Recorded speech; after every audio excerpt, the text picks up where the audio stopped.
was disgusted actually. You know what I mean? To see Tottenham, I love Tottenham. You know, I've been here since I come from Jamaica, 1964. I've always lived in Tottenham, different parts, but always lived in Tottenham. I love Tottenham. Yeah. And to see it burning like that, and to see the disturbance, you know, it was disturbing. Yeah. You know what I mean? I won't say appalled, because the fact that, you know, I know that the frustration of the young people. I know with the frustration of society at the moment. Yeah. You know what I mean? And at some stage, there was going to be a confrontation. Oh. You know, because people are fed up at the moment with cuts. Young people especially, I've had so many complaints from them about stop and search. And it always, when I challenge it, it always seems to be these territorial support units that just comes into our borough, do what they want. And people are generally peed off. History will show you that most protesters, right, gather a lot of people. And it normally kicks off in some little way, whether it's a scuffle or not. Yeah. You know, not just that. They're using that in a very negative way, which is unfortunate.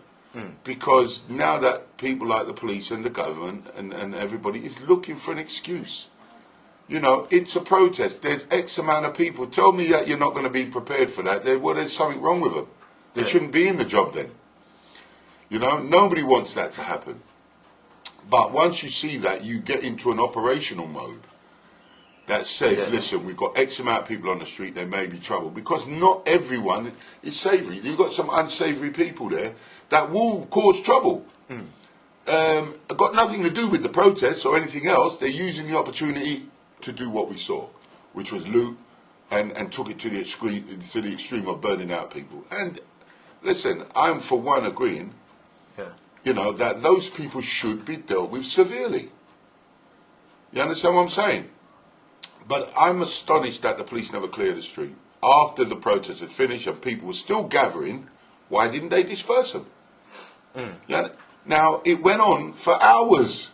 Not minutes or an hour, hours. Yeah. 7 to 8 hours.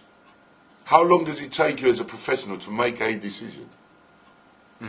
Somebody said to me, you know what, I think the police wanted that to happen. That wouldn't at all surprise me. But I'm not going to say that is what the intention of the police was.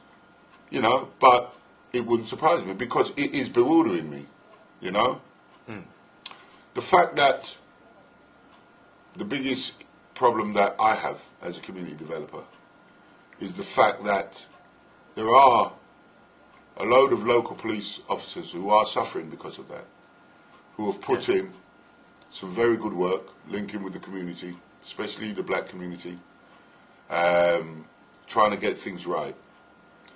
As we all know, the police has a history of institutional racism for a very long time. There are some commanders that have come into the job and tried to stamp that out. Yeah. You know, and those are the ones I'm sorry for. You know, because it seems as if a lot of this now has come down onto the police.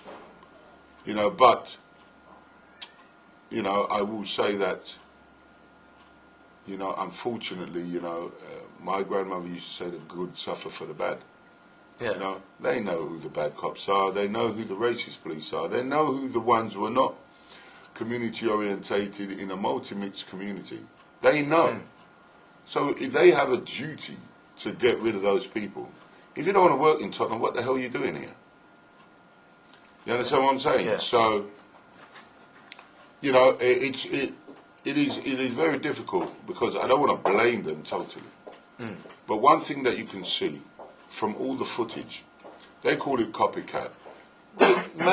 maybe, but all the footage show you that young people had enough from every different town. Especially the one I watched in Salford. Now, why would young people... There was no shops there in the beginning. It was like on a little housing estate, and they were on an embankment. Come on. Well, why would young people suddenly just come up into your face as a police officer? Because they've seen other young people doing it and think, you know what, yeah, you young people, you're right. I'm fed up with this. You understand what I'm saying? Yeah.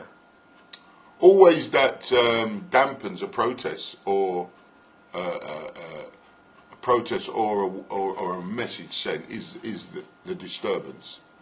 And this is where we've got to look more deeply into why are young people feeling like this, you know what I mean? And are we as adults in a position to answer that question? Are we in a position to stop a load of these things that's going on? Yeah. You know what I mean? The way that these units degrade young people. And I've had first-hand experience. My sons have had experience of it. Yeah. You understand me? And we're not troublemakers. You know, and also the prospects of work. Madness in Tottenham. It's madness. You know, it's too many young people unemployed. You know? So there's a lot of things to look into and to address to try and prevent this from happening again.